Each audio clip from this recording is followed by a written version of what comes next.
that with your vast experience and wealth of knowledge, you will successfully guide the Assembly to live up to its commitments. I therefore assure you of my delegation's full support and cooperation in all your endeavors. I would also like to pay my tribute to your predecessor, Mr. Dennis Francis, for the excellent manner in which he discharged his duties as President of the Assembly during the 78th session.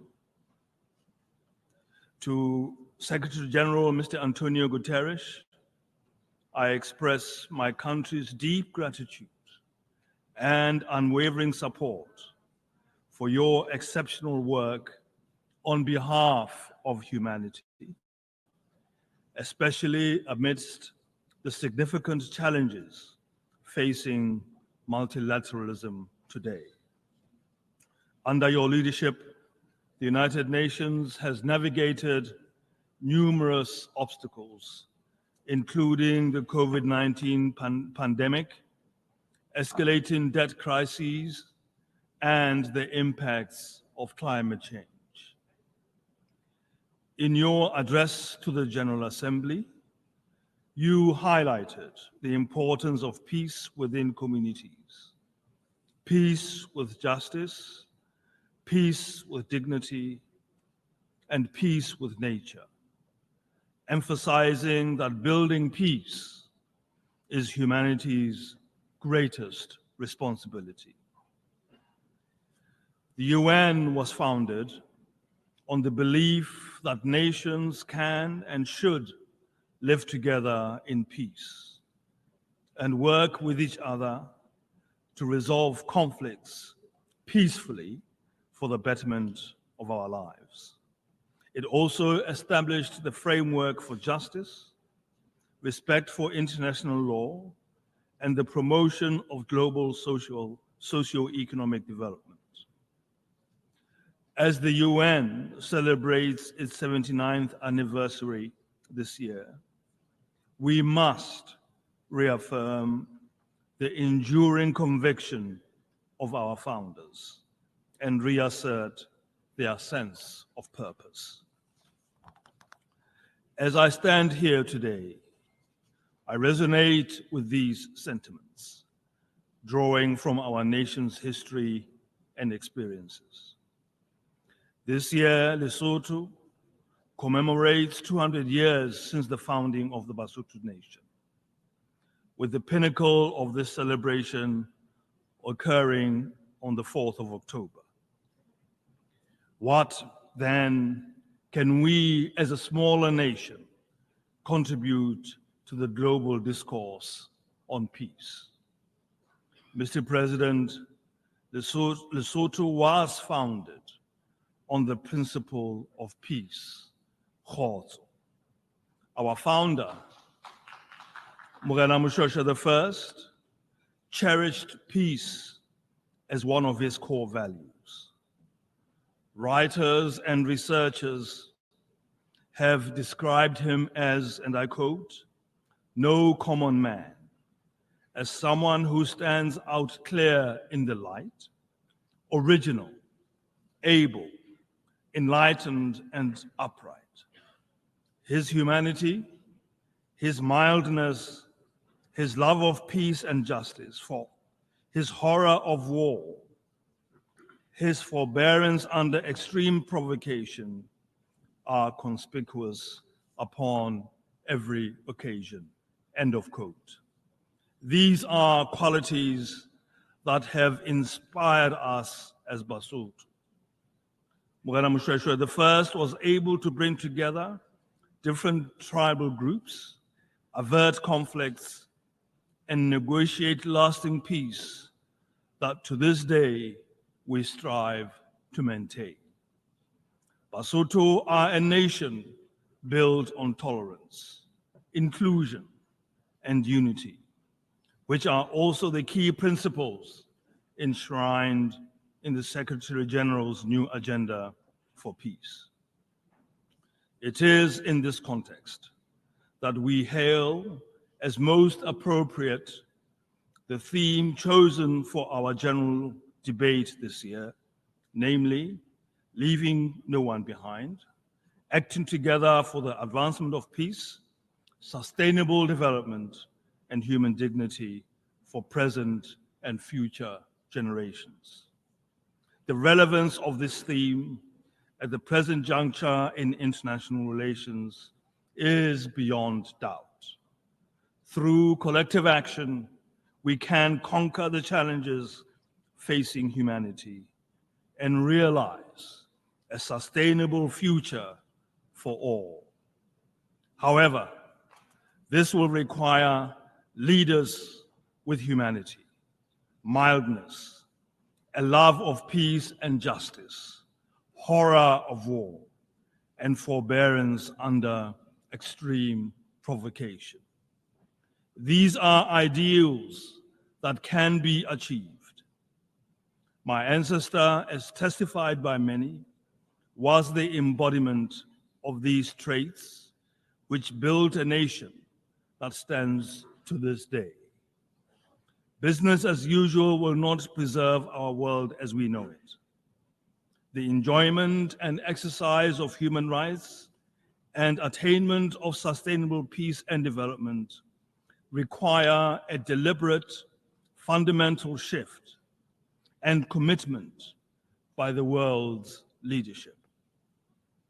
In the words of another of my ancestors, and I quote, "Always be slow to take arms at all times. I beseech you, lean upon this rod of peace. Always keep it clear in your mind that it is far more profitable to harvest food in the grain fields than to kill men in the battlefields." End of quote. In today's rapidly changing world, the UN has continued to forge peace in conflict-ridden areas around the world, promoting human rights and lifting thousands out of poverty. Lesotho reaffirms its commitment to advance this collective vision of an effective United Nations to ensure a prosperous and a lasting future for all our people. Mr. President, the world faces significant challenges as the deadline for achieving the Sustainable Development Goals approaches.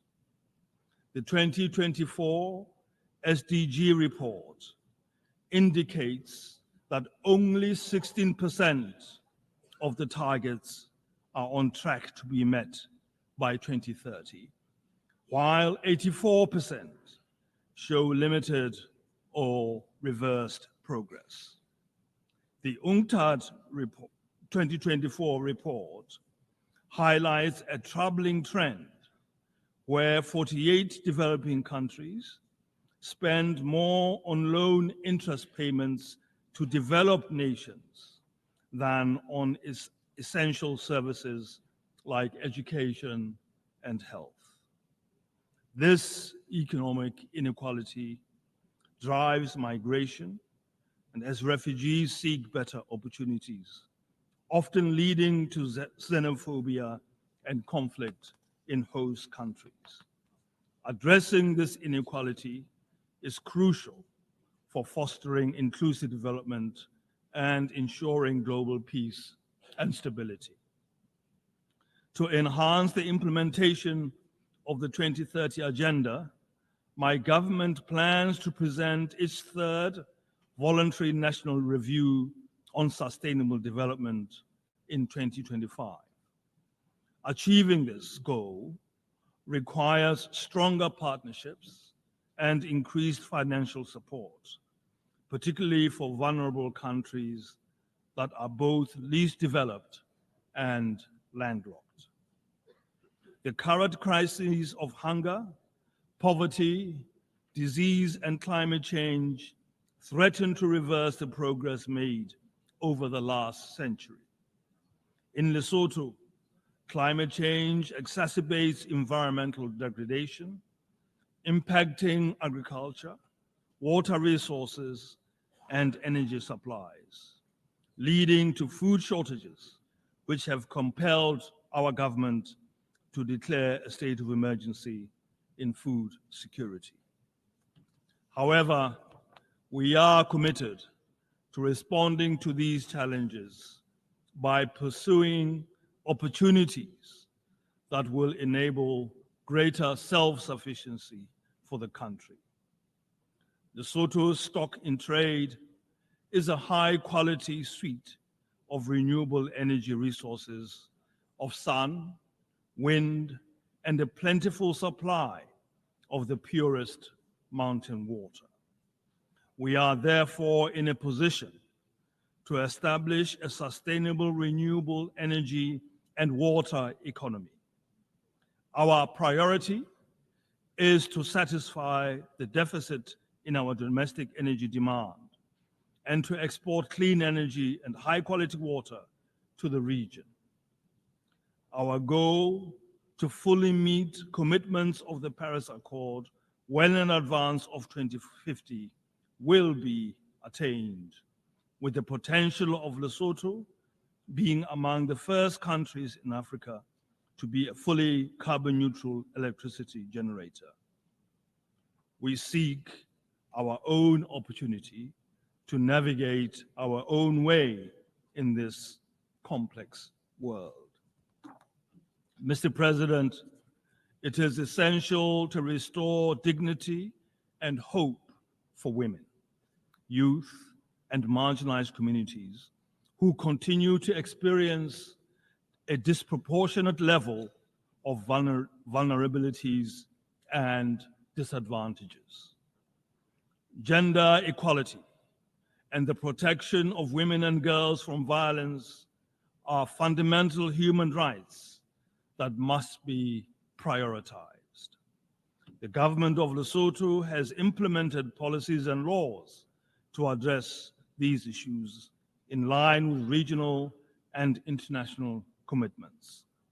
Additionally, we continue to combat diseases like HIV/AIDS, achieving significant progress with 95% of those living with HIV knowing their status, 94% receiving treatment, and 98% of those on treatment virally suppressed.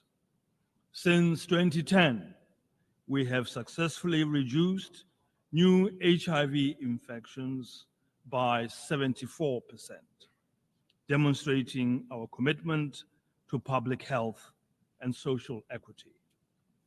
Mr. President, global peace and security are under threat from terrorism, illicit arms flows, organized crime, cybercrime, and financial crimes, hindering progress towards sustainable peace.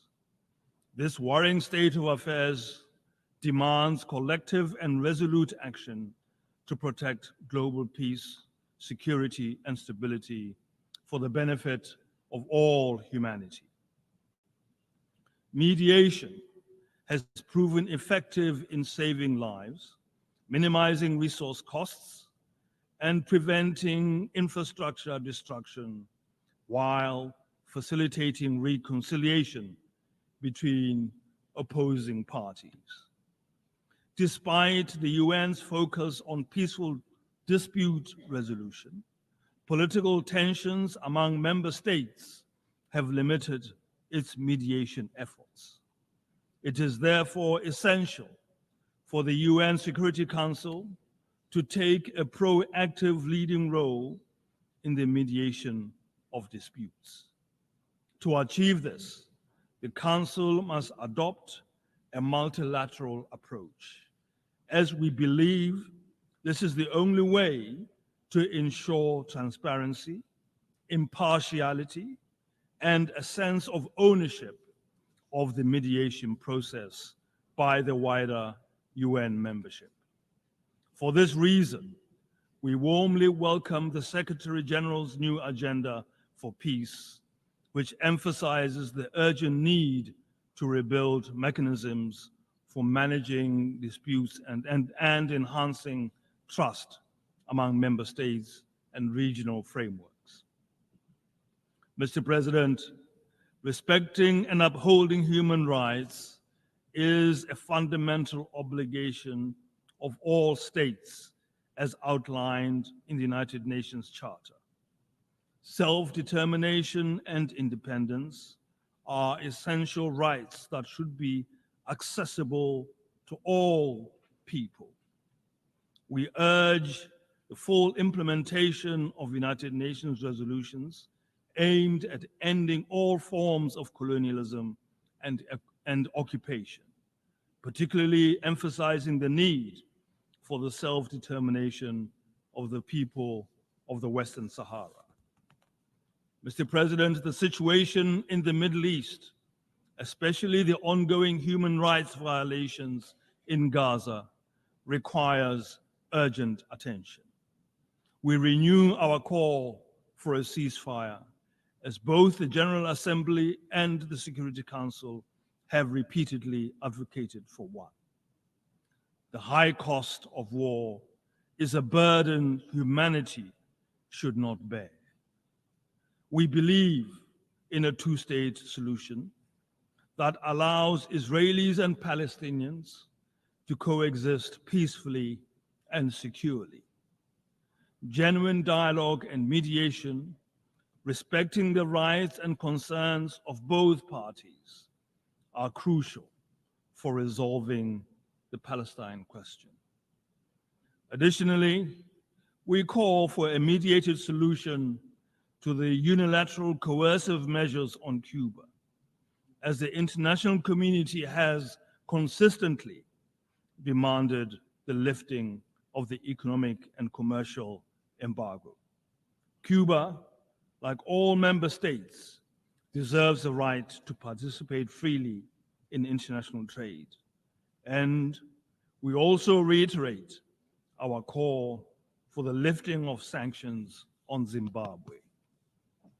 Mr. President, to conclude, we would like to reiterate our belief in the principle of subsidiarity, recognizing the Security Council's primary responsibility for maintaining international peace and security. We therefore call for greater and more effective cooperation between the Council and regional organizations as outlined in Chapter 8 of the UN Charter. The strengthening of this cooperation is crucial for the swift resolution of regional conflicts. We believe that the Security Council should be more representative of UN membership to ensure its decisions enjoy greater legitimacy. Therefore, we advocate for a comprehensive reform of the Security Council, supporting the common African position known as the Izulwini Consensus. We also believe that the UN should continue to be a place where all our aspirations for a better and secure life for humanity must be championed. Let us work together to build a United Nations that reflects a broad consensus among member states, reinforcing its central role in global governance and fostering collaboration with regional organizations while ensuring that all members respect its charter. I thank you.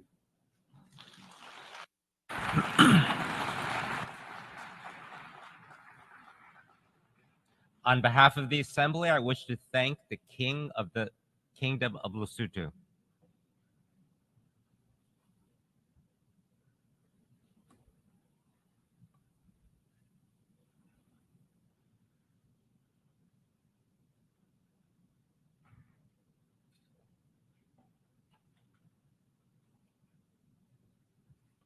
The countdown to the second International Political Campaigns Expo IPE 25 has begun. We are thrilled to invite you to register for the most electrifying political campaigns event of the year. This year's theme is Unlocking Voting Potential, the art of resourcing and skilling for winning campaigns. Look forward to innovative exhibits, interactive sessions with industry trailblazers and unparalleled networking opportunities. Connect with political campaign professionals from over 26 African countries holding elections in 2025 and 2026. Gain exclusive insights into the latest trends and technologies driving political campaigns. Mark your calendar for January 23rd and 24th, 2025 and be part of the future of political campaigning. Visit www.internationalpollexpo.com to register. We can't wait to see you there.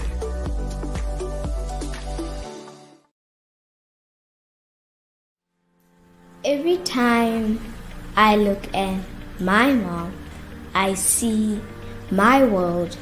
I see a protector, a provider. I see a friend like no other. Sometimes I sit and wonder, how do we protect such beautiful creatures? Well, sometimes you can't, especially against things like death. The least we can do is to encourage them to take Tari funeral plan, because they take care of us when they are here, and Tari will take care of us when they are gone.